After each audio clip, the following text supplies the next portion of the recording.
Shalom and welcome to Inside Israel News, your source for unbiased and thorough analysis of Israeli news, politics, and current events in the Middle East. I'm your host, Isaac Kight.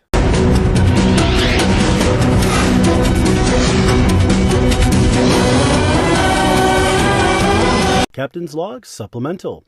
This supplement is made for Israeli Independence Day, Yom HaAtzmaut, which is arriving just at the time that I'm publishing this. So if you're listening to it later, that's what this is about. This is about Israeli Independence Day, which also happens to be my birthday on the Jewish calendar, comically enough. So this Yom HaAtzmaut is the 73rd anniversary of Israel's independence, and I am going to be playing the national anthem here shortly and then translating it and talking a little bit about Zionism and what it means, what Israel means to the Jewish people, what Israel means to me, and then a little bit about Israel's war of independence. And at the end, I'll be playing a song by Yamma, Y-A-M-M-A, which you can look up on YouTube. It is from Tehillim, Psalm 104, a song that they play that will offer you a little insight into Sephardic, Mizrahi culture of Jews from the Middle East. A little bit of lute music and some fun singing. Anyway, good stuff all around. So this episode's a little bit off the beaten path of what I usually do, news and current events, the election and all of that. But I'm going to have a little bit of fun and just talk about Israel in a broad and general sense and go from there. So with that, this is my favorite version of Hatikva, the national anthem of Israel. It is available on YouTube. You'll find this is the one that has the flapping Israeli flag as its avatar. And it's kind of an original, an older version, I think very full of feeling. It really captures the feeling of the national anthem, although there are many different versions. Typically, the national anthem is sung twice, and often singers will put just a little bit more verve into the second go-around. And with that, I will say enjoy Hatikva, and I'll be back with a translation and talk about Israel after that.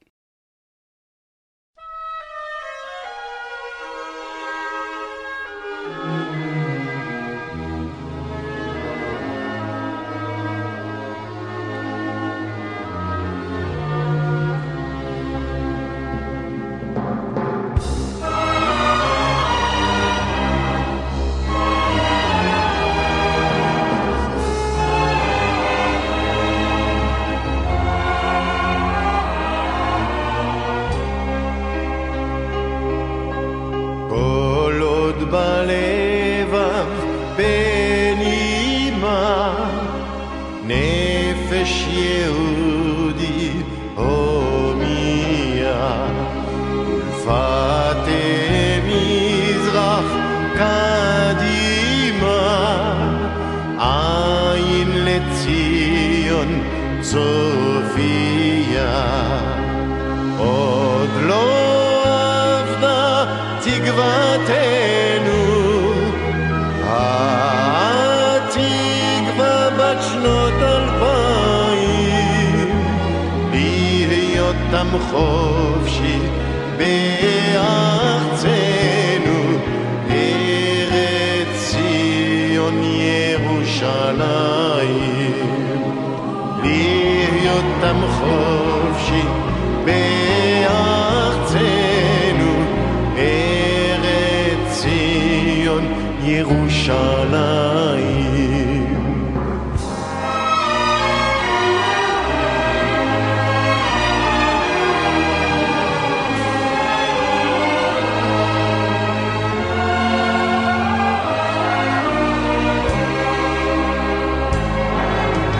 כל עוד בלבב בנימה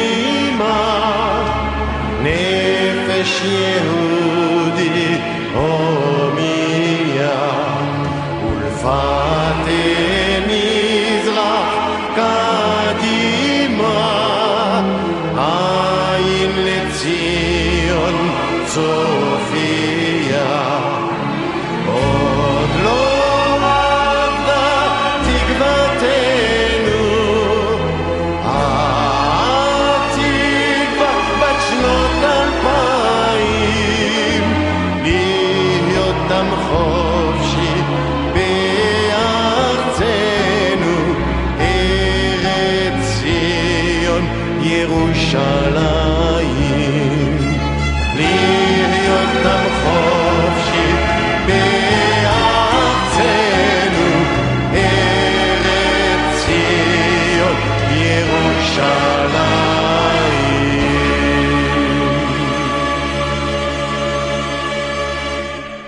Well, that was as heartfelt and powerful a national anthem as you're going to find. The national anthem of Israel is a Hatikva, the hope. It's a beautiful song. Really embodies the hope, the spirit of Israel, a country that restores the Jewish nation to its land, and as it says, the hope of 2,000 years. This is really embodies the idea of Jews being free from maltreatment and anti-Semitism in our homeland. So Hatikva was originally written as a 9-stanza poem by a Jewish poet, Naftali Herz Imber. Imber was Ukrainian by birth, and he wrote this poem somewhere circa 1876. It eventually was put to a Romanian tune about a decade later and served as an anthem for various Zionist congresses and in the Zionist movement before becoming Israel's anthem. It wasn't technically the official national anthem until 2004, but basically since 1949 it's been the anthem of Israel.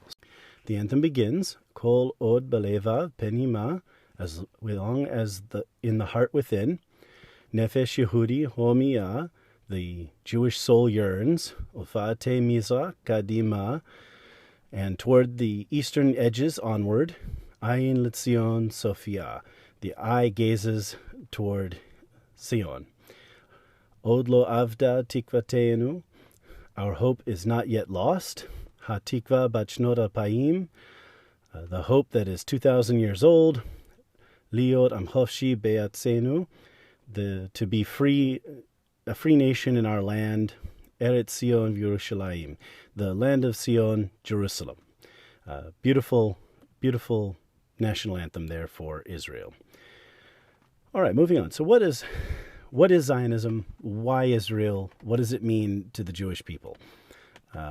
The original concept of Zionism has been around for a long time, so it's not new. Jews have made various migrations back to Jerusalem over the years. The Romans, of course, destroyed the city in 70 CE, and as a result, the Jewish population was kind of forced out of the area. Although Jews lived in what is now Israel, like Tiberias and other communities in the area, they were not allowed to live in and around Jerusalem for a good number of years, and for a while there was nothing there. The Roman Emperor Hadrian had Aelia Capitolina built there to be the capital of a province of Rome, but the Jews had been kind of forced out.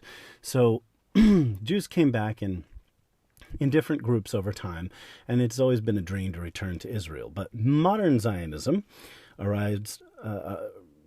really originates with Theodor Herzl, who was he was a journalist in Austria in the mid-19th century. And he noticed this phenomenon of anti-Semitism, that wherever Jews go, by the very fact of our otherness, by the fact that we are Jews and not, Austrians or French or German, we set ourselves apart. And by setting ourselves apart and being other, being different, we naturally bring discrimination with us, because no matter where we go, as he noted, in Europe especially, we're not quite that. No matter how German a Jew is, they're still a Jew. No matter how French they are, at the end of the day, they're still a Jew. And in a lot of those countries, national identity is founded on, essentially, originally, on the fact that you are German or French or something of the ethnic origin of that country. And while other people come in, at the end of the day, they are not that. Now, we're talking about the mid-19th century, so obviously a lot has changed in Europe since then, but in that time that he was writing, that was his experience. And he's not wrong. Wherever Jews go, people do maltreat Jews. So that's just a reality. I do rather wish that Herzl had been able to see the United States today. He might change his mind a little bit, because American culture, of course, is much more open and much more open-minded about different groups of people. And so as a small religious and sort of an ethnic minority in America and the United States, we don't really get the same kind of thing. There's certainly been some anti-Semitism over time, but by the mid-20th century, a lot of that had passed. Modern anti-Semitism has shifted, of course. Most of Christians and most people in America have moved on, but we get a small number of lunatic fanatics on the fringe among the tiny microscopic number of white supremacists and neo-Nazis in the country who, believe there's some kind of vast Jewish conspiracy. And then on the other side of that, there's a lot of growing anti-Semitism on the left. College campuses are places where Jews are not safe to walk at night. They can be beaten or attacked. Being a religious Jew, or being a Jew who supports Israel, a Zionist or a pro-Israel Jew, is not okay as far as the American left is concerned. And so that's where a vast amount of the anti-Semitism we get today is.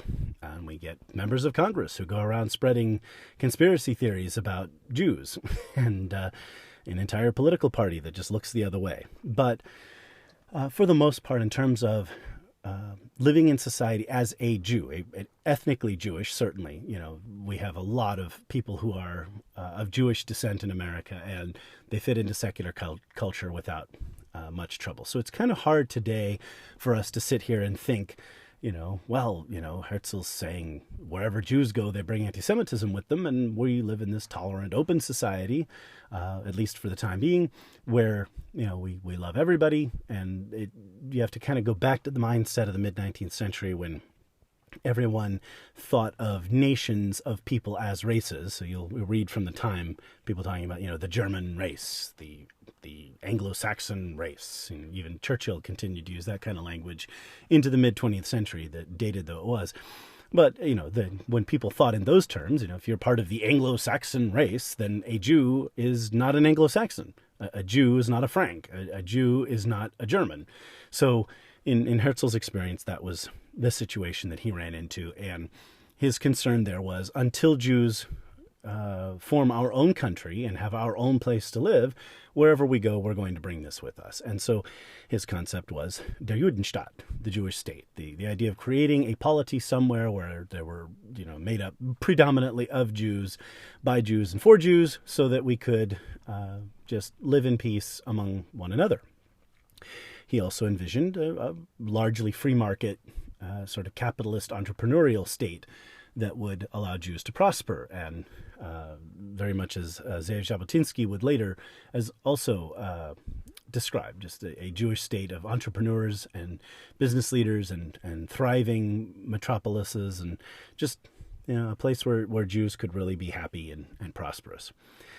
So that was the original idea. Eventually, Jews did start moving back to Israel in large numbers. In Herzl's time, he didn't really think that the country could be settled. It had become a backwater of the Ottoman Empire. There wasn't anything there. He went and toured the region. There weren't even wheeled carts being used.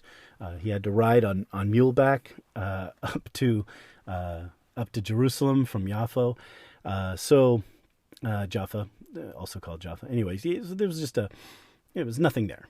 And he didn't think that was a good idea. So he actually pitched the idea of, say, a bunch of Jews moving to Argentina or someplace like that, so that we could found a Jewish state somewhere, But in the long run, as Jews started talking about this idea of der Judenstaat, the fact is we're talking about the land that we all read about in our Torah and our scriptures every week in synagogue, and that land is Israel. So Zion, named after the fortress of Zion, reference to a particular part of Jerusalem, but in general, kind of a way of talking about Jerusalem as a strong center of the Jewish people, and therefore Zion, right? Therefore Zionism.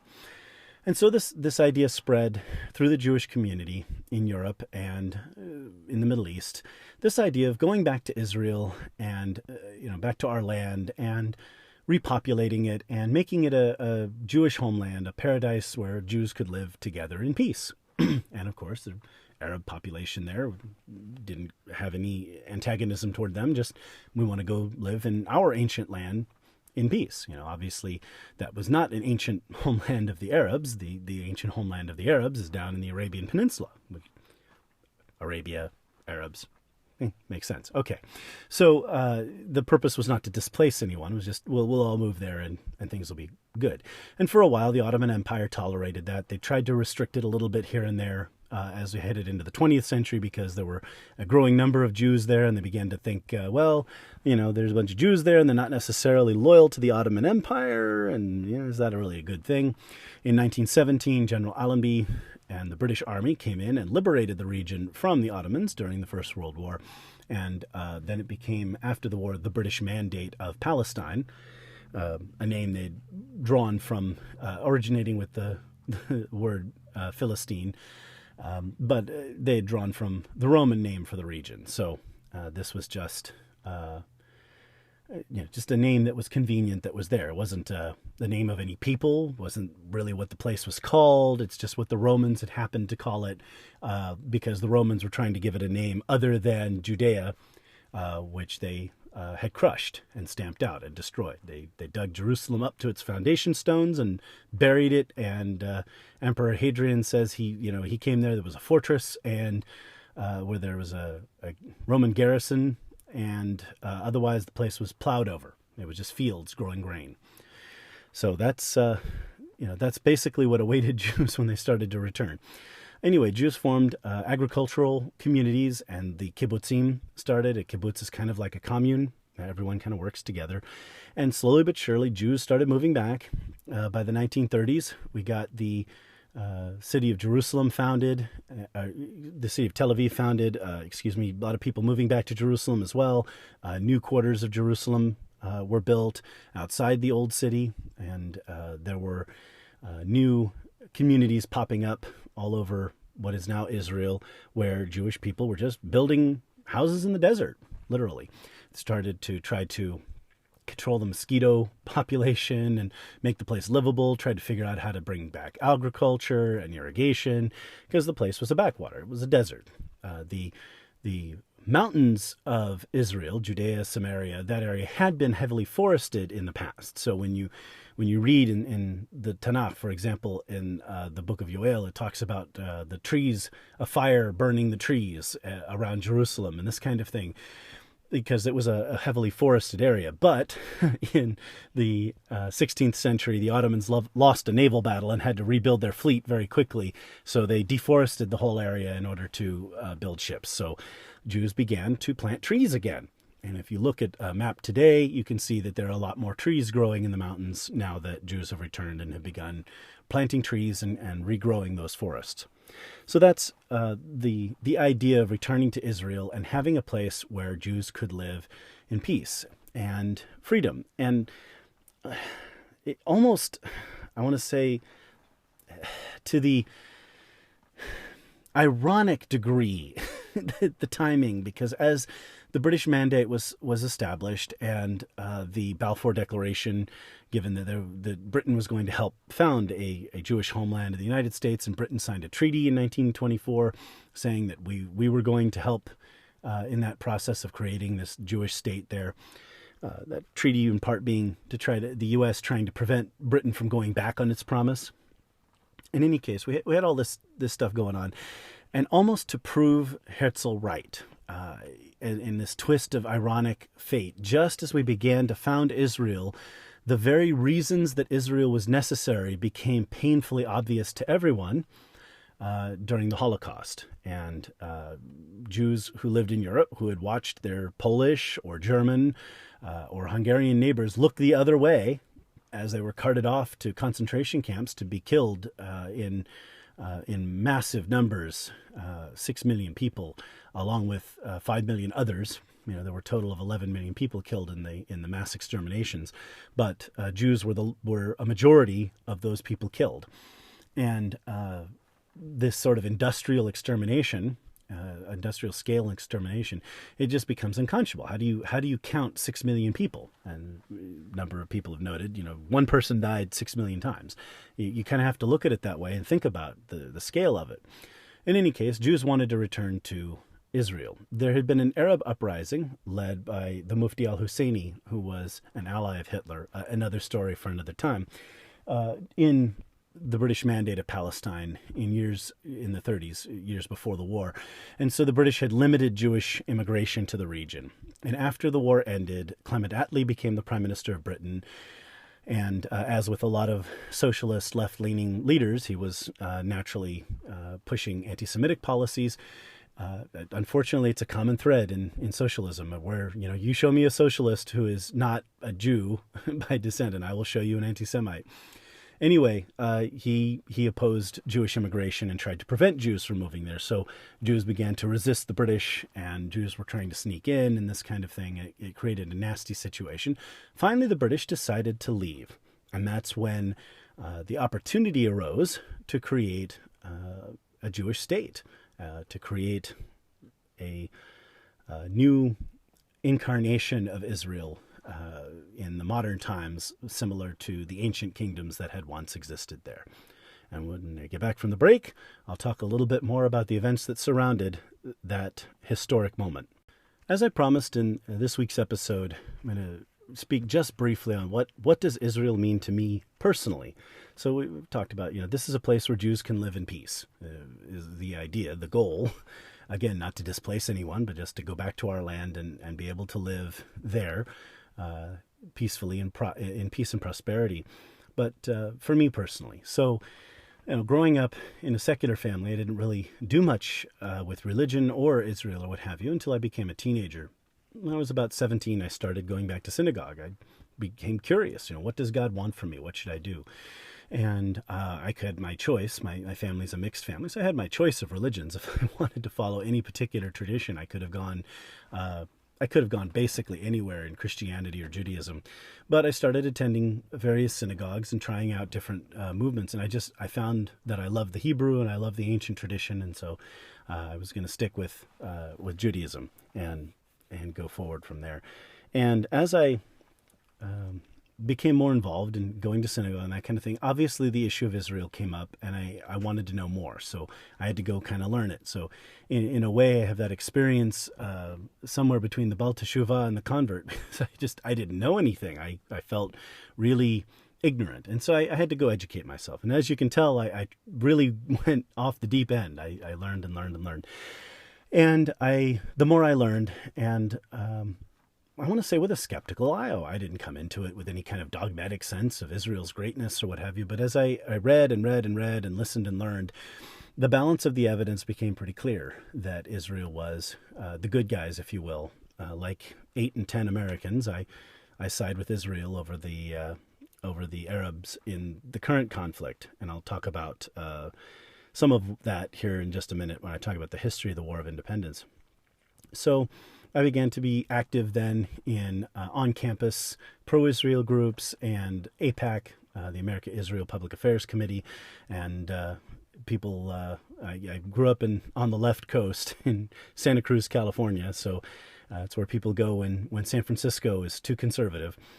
And if you can imagine such a thing, in any case, so I took a lot of heat for that, for being pro-Israel. So I was. I want to say I was forged in fire when it came to these issues. But I spent a lot of time debating with people and opening eyes and opening minds and hearts and that kind of thing. But anyway, going to AIPAC and lobbying for Israel and being a supporter of Israel here in the U.S.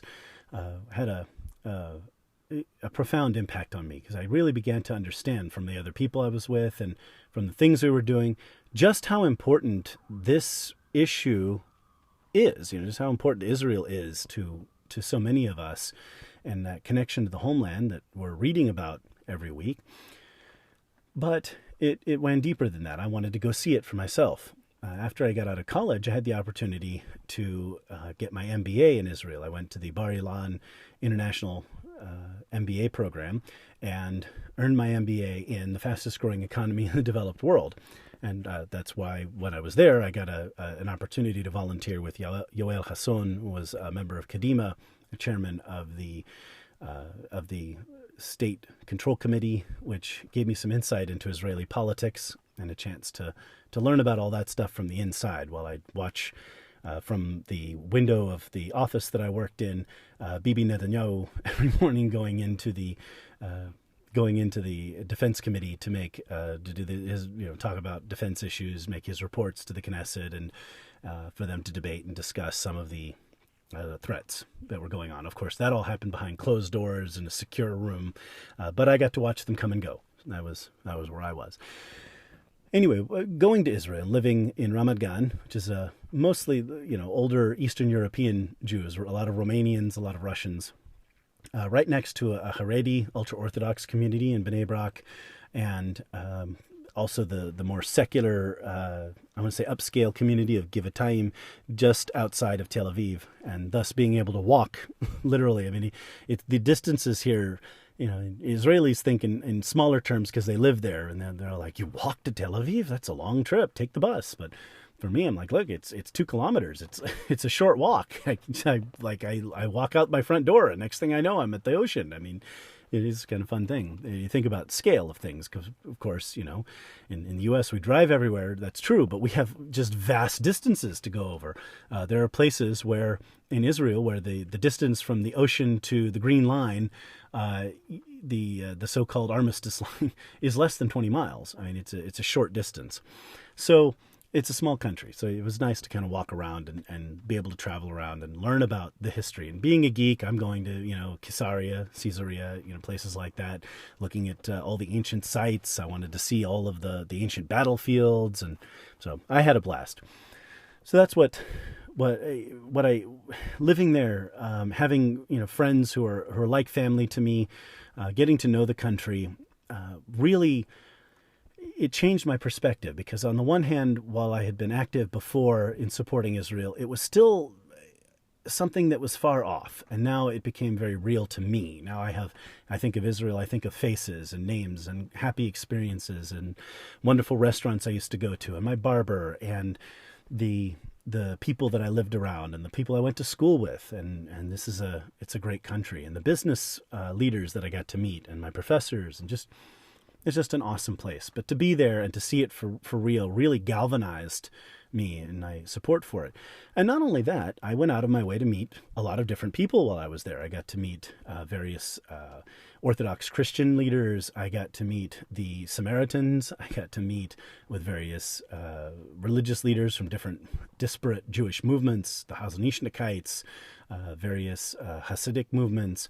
And I got wherever I could get into a meeting with somebody, to meet with somebody, talk, listen to their unique perspective. I did, including getting to spend some time with the Bedouins and talk to Israeli Arabs and get to understand their perspective. And they're a unique group of people. And a lot of them, some of them do serve in the army, and they're proud and patriotic Israelis, just as much as any Jewish Israeli is. There was an incident that I didn't hear it directly, but it kind of underscores what I heard from them, where a reporter asked an Israeli Arab and said, how do you feel about the Israeli flag? It has this Jewish religious symbol on it. And the Arab turned to the reporter and said, well, you're from Britain, right? Jews in Britain look up and see a flag that has a bunch of crosses on it. How do they feel about it? They're Brits, right? Or they're Jews who live in Britain. So that's the national flag. And that's how a lot of them feel about it. Yes, it's a Jewish country predominantly, but they live there, and it's their home too. And as I mentioned in the past, the anecdote I heard from a young Bedouin man, obviously in translation, thanks to a friend of mine who speaks Arabic, the anecdote that for the Bedouins living there in Rahat, in that little community, they feel like Israel is a very special place to them, because the Egyptians, the Jordanians, they really don't treat the Bedouins very kindly. When they have a problem with the Bedouins, they go out and they beat people up, they shoot people. They don't treat them fairly. In Israel, they get they are much more just. They arrest people who have either the individual who has committed a crime, and that person faces justice, rather than any kind of group punishment against the Bedouins.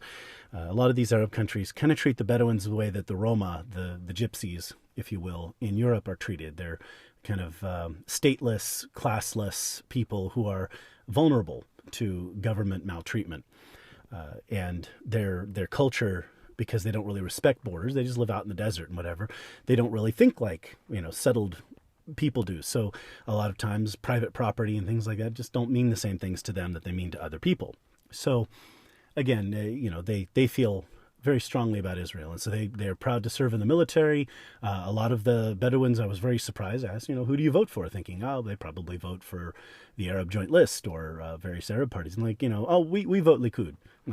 I almost fell out of my seat. Like, you vote for Likud. And yeah, Bibi Netanyahu. We don't like this and we don't like that, but he generally does a good job. And so when I related that story back a while ago about the few episodes back about the Bedouin leader saying, well, I vote for Likud, but I don't like the government's policies, I'd already heard that. I knew that. So I was able to pass that along to you because that was the experience that I had. So that is Israel in a nutshell. It has been noted that when American Jews go to Israel, they tend to become very galvanized one way or the other. Either they're very pro-Israel or very anti, for whatever reasons. Their experiences there, they take it in. And when you hear the rocket siren sound, and you think about people who are firing rockets into the country you live in to, very, very, out of hate, very facetiously to kill, to injure innocent people, you really get a sense of what that conflict is about. So that's my next topic, the beginning of that conflict when the State of Israel was founded, that we will call the Middle East conflict or the Arab-Israeli conflict, that is the lens, unfortunately, through which most people look at that region. So I've done a little bit of setup talking about how the Zionist movement went and that there was an Arab revolt in the 30s and some of this stuff, talking about Israeli history up to this point. I want to make a quick point about demographics and such just before I jump in here with the War for Independence. In 1920, the British conducted a census of the region, and they found that there were about 700,000 people living in the British Mandate of Palestine, which ran from most of what is now Israel, including what the international press calls the West Bank and also the Gaza Strip. So that whole area, Israel and all of that territory, had about 700,000 people, of whom about 10% were Jews, and the other 90% were either Arabs or mixed race of some sort, the way the British characterized that. Curiously, about 10% of the population were Christians as well. So you had a large Christian population there. A lot of the Eastern Orthodox and Maronite Catholic populations in the Middle East get forgotten, sadly, in a lot of the people's thinking and politics about the region. So at the time, about 80% of the 700,000 people who lived there were Muslim Arabs living in the British Mandate of Palestine in 1920. So you can tell, about 76,000 Jews who had moved to the region by that time. Now, obviously, the British had intended, thanks to the Balfour Declaration, to create a Jewish homeland there, and Jews began to arrive in much larger numbers. And what the untold story, I want to say a lot of the opponents of Zionism or of Israel will say, all these Jews started moving to the region and taking over. Yes, but the untold story is that the population was growing in various demographic groups because, again, by 1940, 20 years later, we see that the demographics have changed. By that time, there were about 1.9 million people in the British Mandate of Palestine, and only about a third of them were Jewish, about 650,000 Jews living there at the time, and the rest who were Arab or Arab Muslim or Arab Christian or some form of mixed race. Again, according to the British definitions that they were using at the time. So we just went from 700,000 people to 1.9 million people, and a third of them are Jewish. Right, so the Jewish population rose very rapidly. That is true. So, we go from like 76,000 people up to about 650,000 people. So, we've had over 500,000 Jews move there. But the Arab population has increased as well, right? We're talking about, about 550,000 Muslims living in the region. And all of a sudden, now they're 1.2 million. Right? Where did that other 700,000 odd Arabs come from? right? And this is somewhat the untold story of the region, that as Jews moved to the region, as Jews moved to the British Mandate of Palestine, and it became more prosperous, large numbers of Arabs moved from Egypt, Saudi Arabia, Lebanon, Syria, and other countries, Iraq, and to find jobs, to seek prosperity there.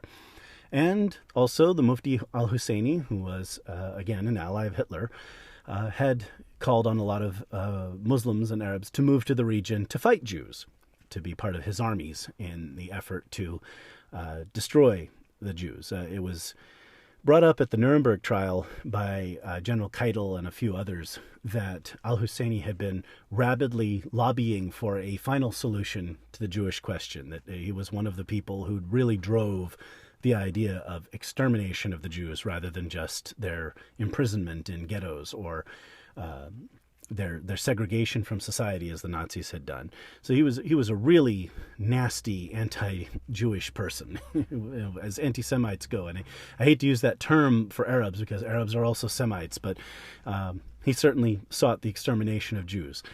In any case, he's the one leading the Arabs essentially at that time. You'll hear a bunch of different people trying to minimize his role there, but I mean, this was the most popular Arab leader in that region at the time. You can't say that he wasn't the one leading their efforts.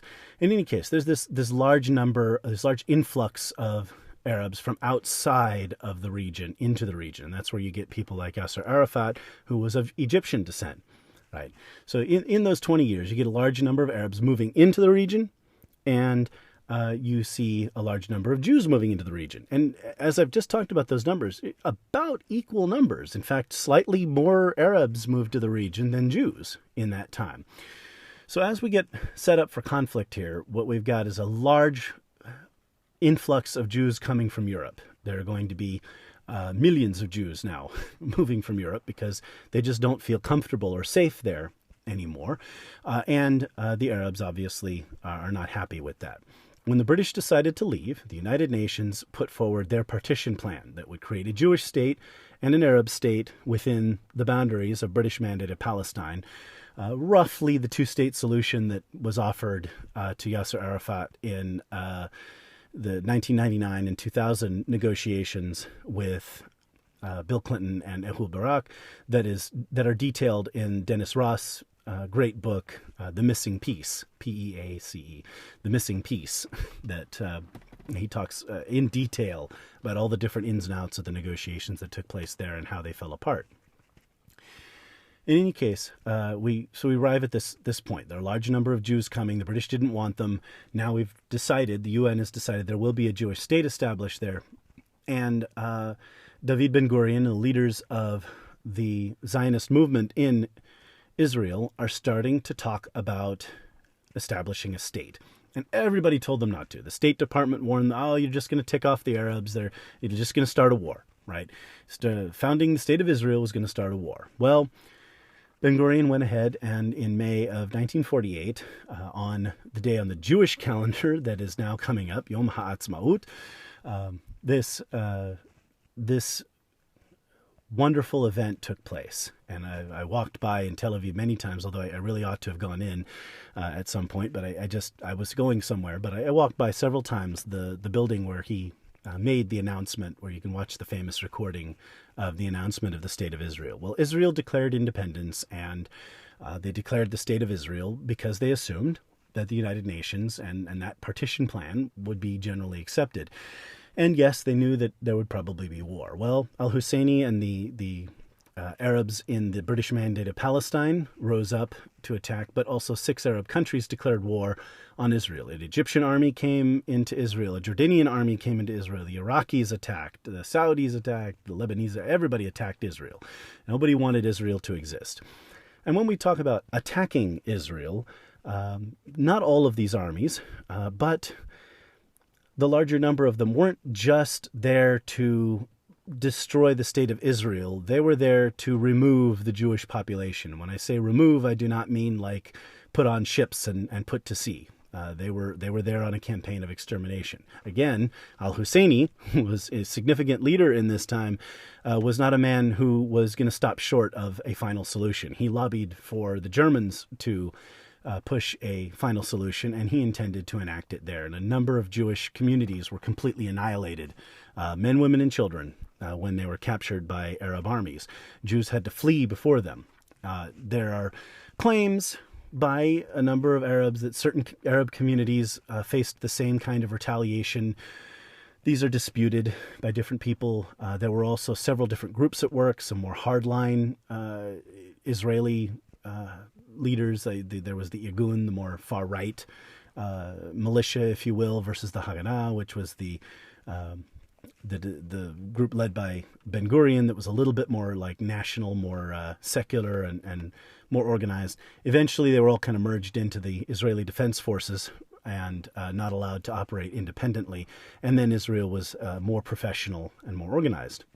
In any case, claims back and forth about these things, but generally speaking, where Israel went, the territory that they captured, the Arabs who lived there, if they stayed and didn't resist and didn't have any problems, they stayed. And life was good, and they became Israeli citizens, and Arab women voted for the first time in Israel. But a lot of them felt the need to flee and leave. And I wouldn't be too surprised that those who moved there to fight felt that they had to flee. And a large number just didn't want to live in a Jewish state. So this is where we get this refugee group of people who would come to brand themselves as Palestinians. And, there is no nation of Palestine. There never was. There has never been. It was the name of a Roman province there, which was largely, Roman and Greek. But it's based on the Philistines. The Philistines are a people not at all related to the Palestinians that live there now, not an Arab group. So there was no nation there. A lot of the Arabs who lived in the region thought of themselves as Syrian.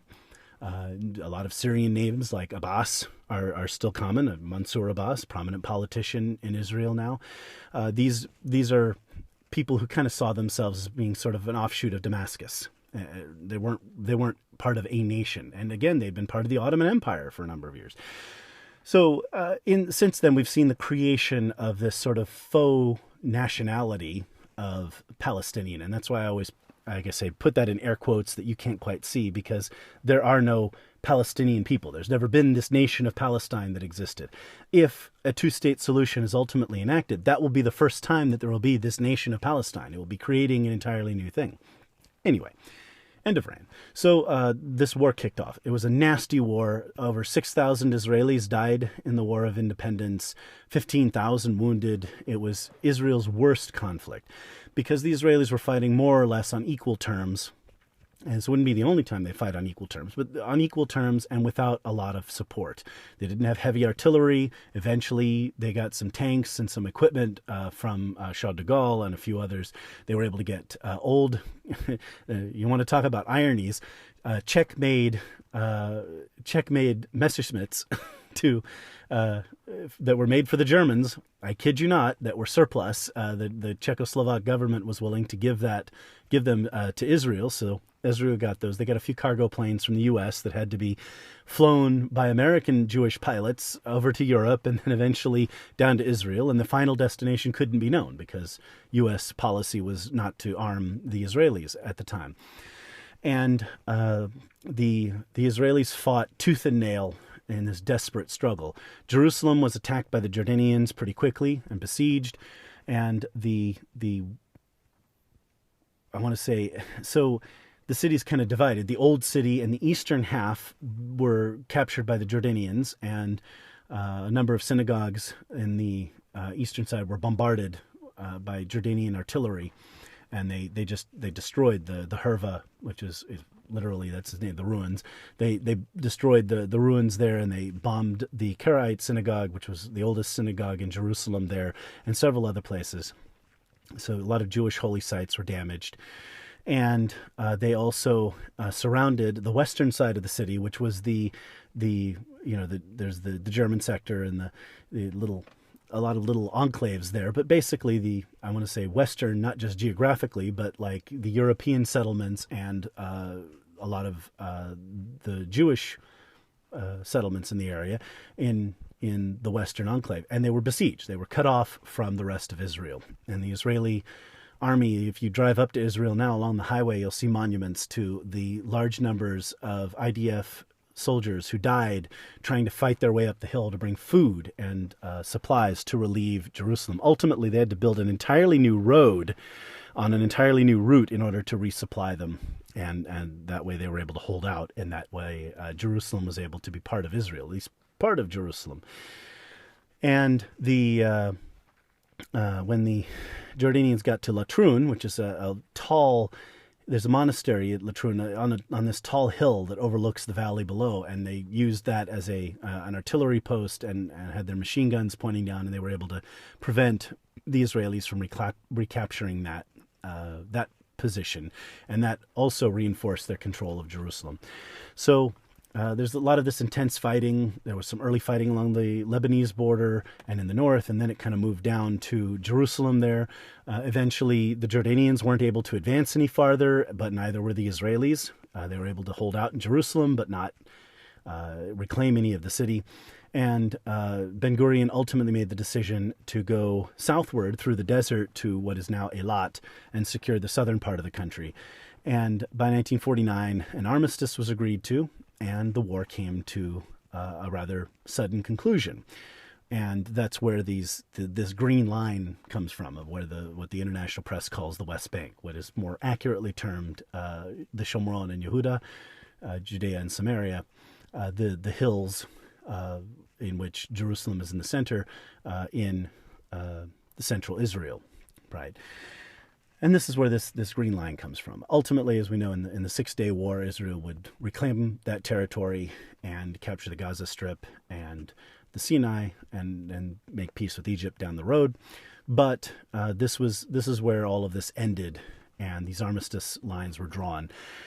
And that was the circumstance in which Israel had to be founded, in this tiny strip of land, excluding what the Yehuda and Shomron, and with only part of Jerusalem. As a family anecdote, my in-law grandparents, my wife's grandparents, visited Jerusalem in the late 1950s, and they noted that where you enter the old city now through the main gate, not the Yaffo gate, which is to the south, but the main gate where you kind of enter from the western side.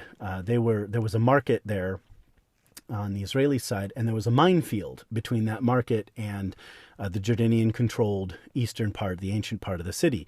And they noted that while they were there, they heard this big explosion, and everyone looked out, of course, what's going on.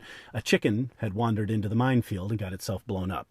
And this was the situation that prevailed in Israel until the Six-Day War, when Israel would liberate Jerusalem and return control of the ancient city to the Jewish people.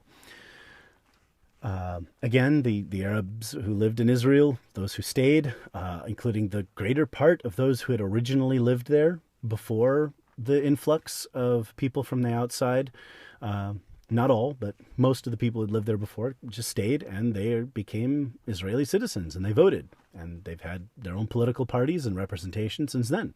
So that was what resulted. And now, 73 years after Israel was founded, Israel is finally gaining greater security, dealing with the Iran question, of course, but starting to fulfill that dream of a peaceful, prosperous, safe place for Jews to live. And honestly, since the Second World War, which really drove home why there needs to be a place for Jews to live where we can be safe, we've seen rising anti-Semitism in Europe, growing anti-Semitism on the American left now, today. Just the world is very much not a safe place for Jews to live. And whenever there is trouble, whether, with Ethiopia, when there were problems there, we were able to bring the Jews out of there. When the Iron Curtain fell, Jews who had been persecuted in the Soviet Union and the Warsaw Pact were able to flee that persecution to move to Israel and start new lives. There is a place now where Jews can go where they will not be mistreated for being Jews. And there are plenty of problems within Israel in terms of the social issues, and I've talked about the need for greater integration, but at the end of the day, it's a safe place, a home for Jews. There's one tiny little Jewish country in the world that is ultimately a place where Jews can be safe. The Arabs and Muslims have many, many, many, many countries that spread from the Pacific and Asia all the way across Africa that are safe places for Muslims to live. Europeans and Christians have safe places to live. Buddhists have safe countries to live in. But in terms of where Jews can go, there's that one tiny little place that ultimately is set aside for a safe, prosperous, free, and peaceful Jewish state. With that, we will go to Yama as they sing the Tehillim, the Psalm 104 for us, and enjoy some wonderful Middle Eastern music in the Jewish character, and have a wonderful and great Yom HaAtzmaut, and just think about the implications, again, of this wonderful situation where we have a free Israel, a home for the Jews. With that, I will say goodbye. Lahitrot.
גדלת מאוד, הוד והדר לבשת, תאור כסלמה, נוטה שמיים קריאה, הקרא במים עליותיו, הסמבים רכובו, המהלך על כנפי רוח, עושה מלאכיו רוחות, משרתה ואש לוהט, יסד ארץ על מכוניה, בלטימות עולם.